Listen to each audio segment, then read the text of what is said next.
The call came on a Wednesday, ordinary enough that I still had coffee breath and post-it notes stuck to my sleeve from the morning rush. I had just sunk into my desk chair when my phone lit up with a number I didn't recognize. No caller ID, no reason to answer, but I did. Hello, is this Sophia Davis? I hesitated. Yes.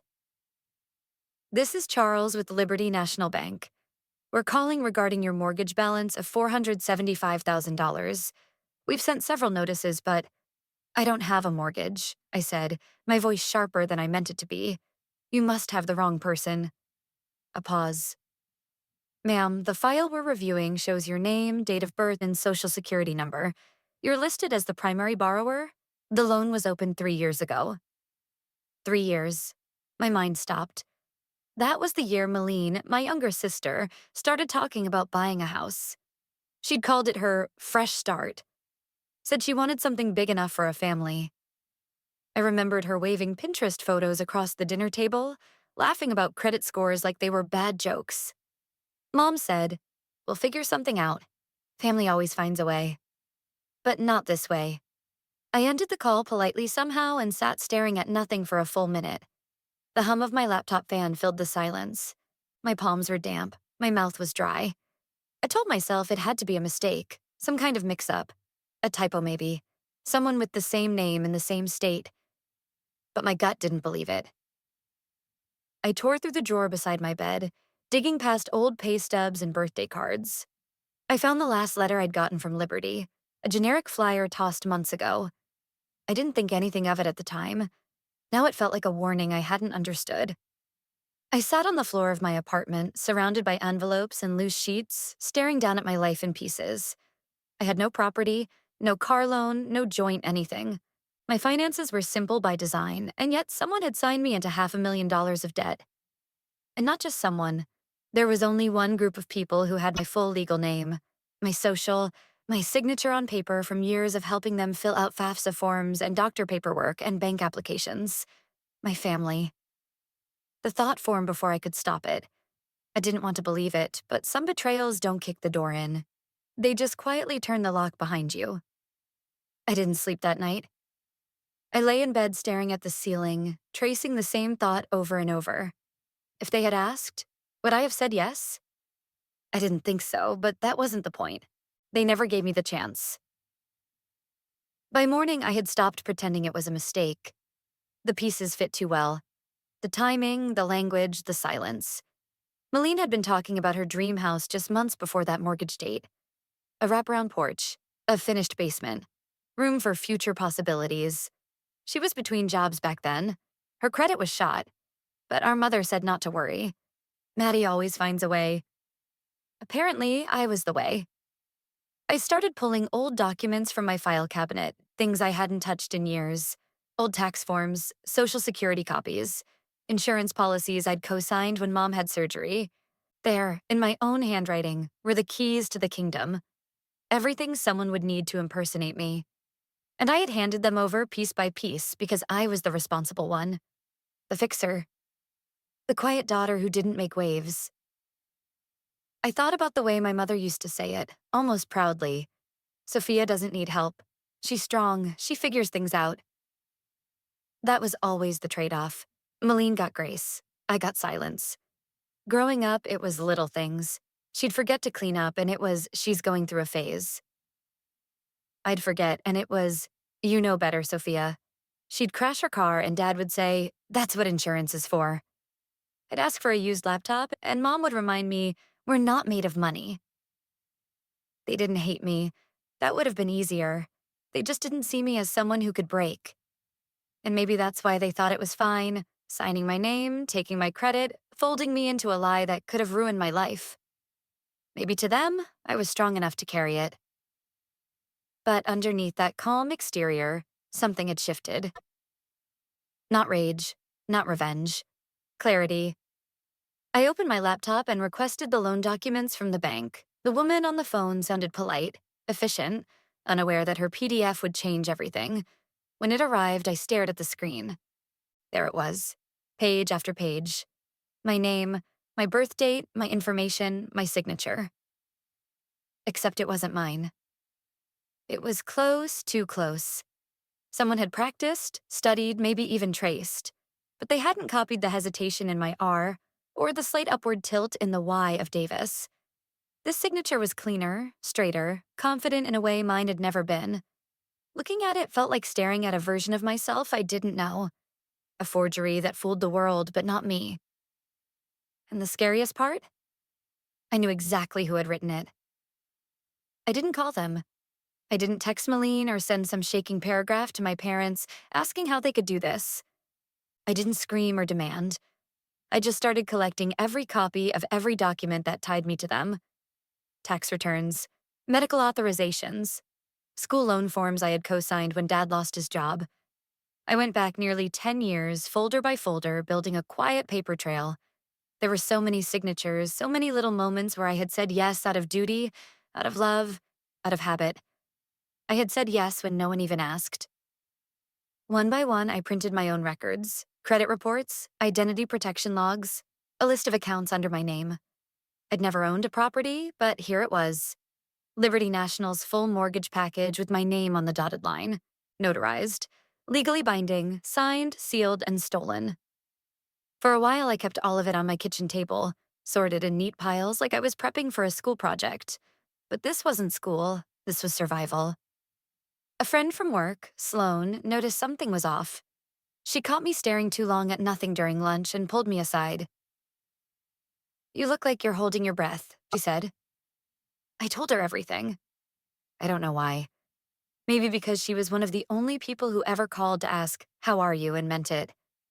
She didn't try to comfort me, just pulled out her phone and said, "Call this guy. He's smart, doesn't flinch at family messes." That's how I met Mr. Whitaker. He was older, ex-military maybe, with the kind of voice that didn't waste syllables. I sat across from him at a small cafe 3 blocks from my apartment. No receptionist, no elevator lobby. Just him, a legal pad, and a black coffee. He flipped through my stack without a word. When he finished, he closed the folder and looked me in the eye. "You understand what this is, right?" "I think so," I said. "Fraud and identity theft," he added, "at minimum." Hearing those words aloud made something tighten in my chest. I nodded.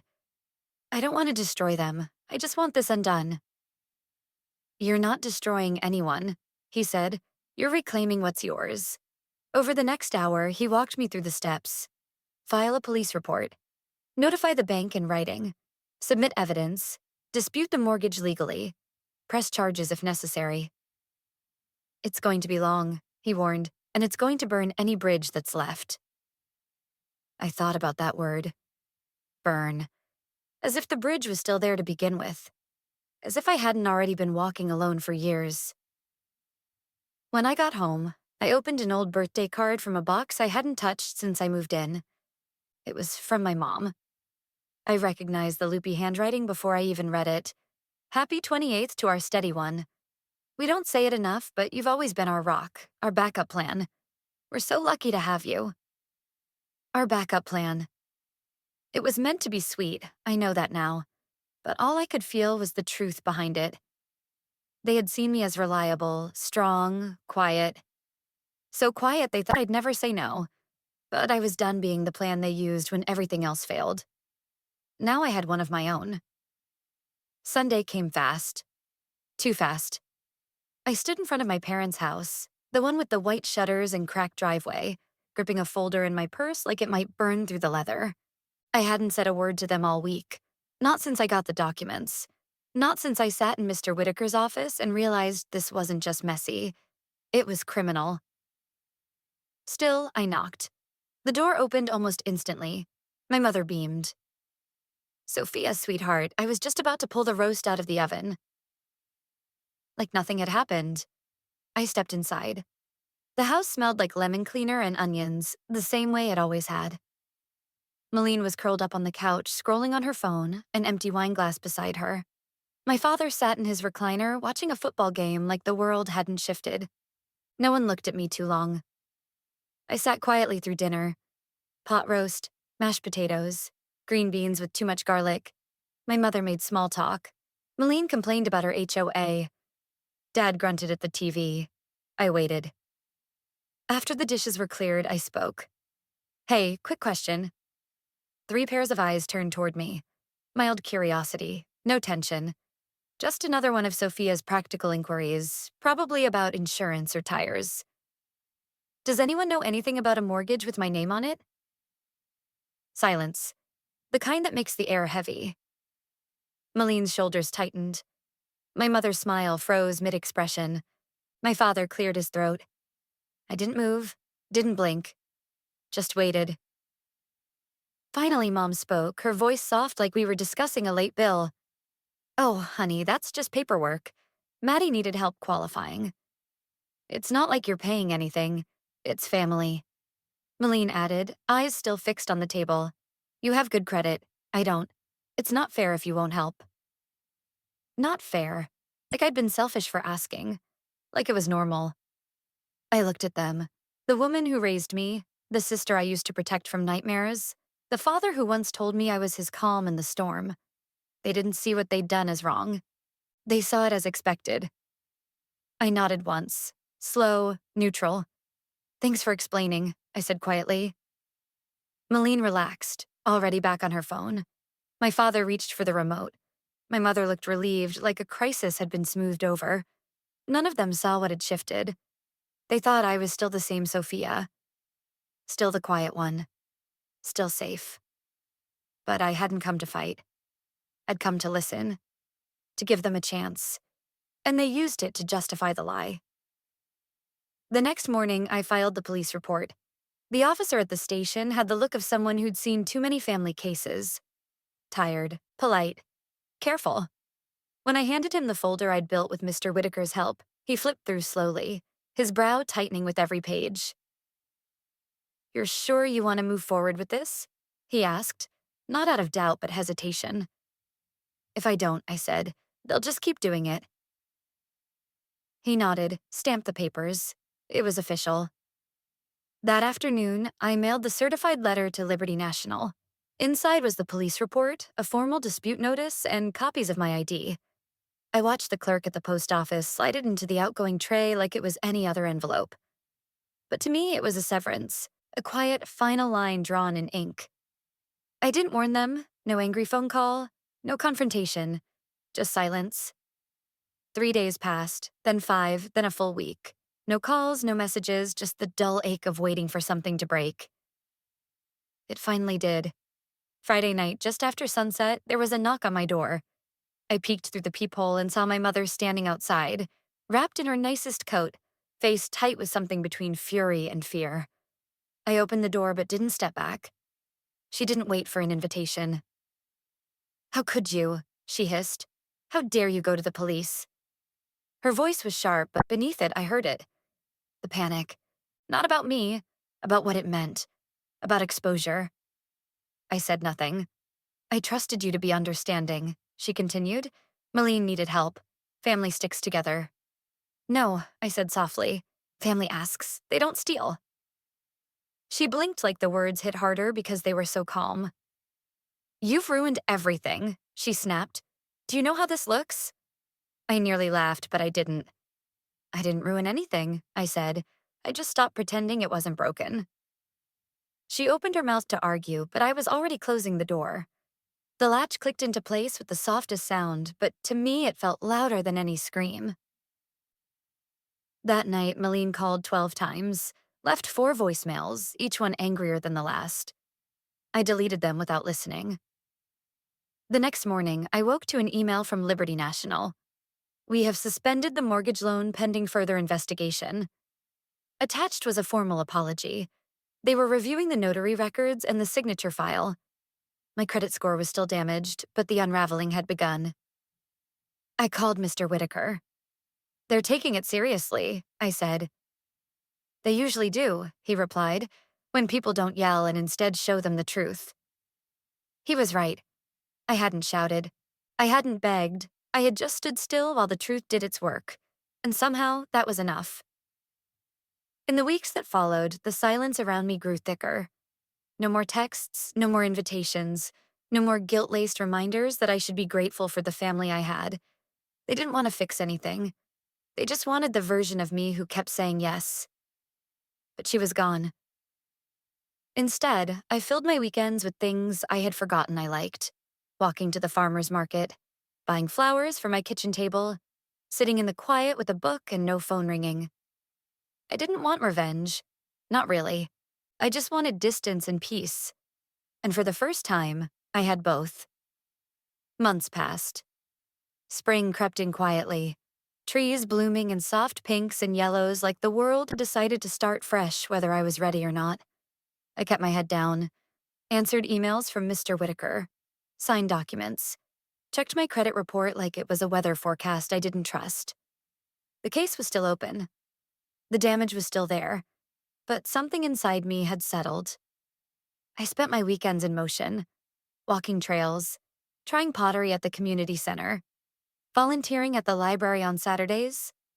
Nothing dramatic, just mine. Hours that belonged to no one else. One morning, I stood behind my booth at a local artisan fair, surrounded by mismatched mugs and bowls I had shaped with unsure hands. A woman picked up a piece labeled Reclamation, a cup slightly off-center, smooth in some places, imperfect in others. She turned it over in her palm. Why that name? I shrugged. Because it wasn't supposed to exist, but it does. She smiled, paid in cash, and walked away. That night, I sat on my balcony with a cup of tea and the first real quiet I'd earned in years. Not the silence of being ignored, but the silence of being unclaimed. That was when I saw them. My mother, my father, and Malene, standing at the edge of the parking lot near my apartment, like they weren't sure whether to come closer or walk away. They looked smaller than I remembered. Malene's makeup was smudged. My father's shirt was wrinkled, untucked. My mother clutched her purse like it was the only solid thing she had left. I walked down the stairs slowly, not rushing, not hiding. When they saw me, they froze. Sophia? My mother started, voice trembling. We made mistakes, but we're still family. Malene stepped forward. I just need help. Just for a little while. Please don't shut us out. There was no fire in me anymore. No anger, just a deep, still quiet that came from knowing they weren't here because they loved me. They were here because they needed me. Again. I set down my bag and looked at them. Each of them. Really looked. I hope, I said carefully, you one day understand what real family means. They didn't interrupt. But it's not something you can steal or fake or expect when it's convenient. I reached into my coat pocket and pulled out a manila envelope. Inside was a printed copy of the forged mortgage document. My name, their signatures, a red stamp across the front that simply read, Void. Tucked in behind it was something else, a birthday card from years ago, the one that said, You've always been our backup plan. I handed the envelope to my mother. Her hands shook as she took it. I'm not angry, I said. Not anymore. She opened her mouth to speak, but I didn't wait. I'm finally free, I said, and I'm not coming back. Then I turned and walked away. The sound of my footsteps on the stairs felt heavier than any argument I could have had. I didn't look back. When I reached the top landing, I paused. The wind lifted the edge of my coat.